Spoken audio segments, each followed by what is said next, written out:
Ito yung ating 240 cm cabinet. So, ito yung cabinets. Bali, hati sila sa dalawa. Tiga 120. Then, lahat ng nasa baba, yun yung baseboard. Meron tayong baseboard sa front. Tapos, meron ding side baseboard. Kabilaan. So, gagawin natin, pag didikitin lang natin yung dalawang cabinets.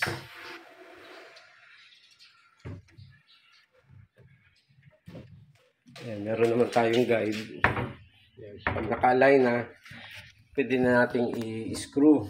Bali, may naka-ready ng black screw dito, 4. Dalawa sa taas, dalawa sa baba.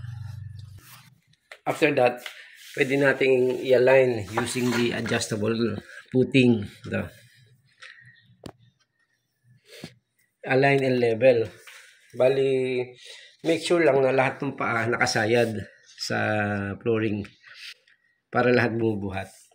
Then again, pagka ang palatandaan na naka-align na naka-level na ay dapat mag-align lahat ng doors. Okay, ngayon meron ding final adjustment ng doors. Madali naman 'yon dahil meron adjustable naman yung ating hinges.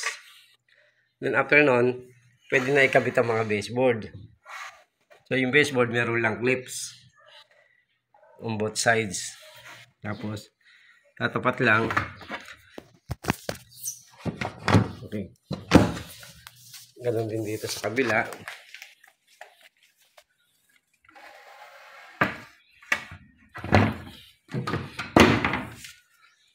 So yan yung ating 240 cm cabinet.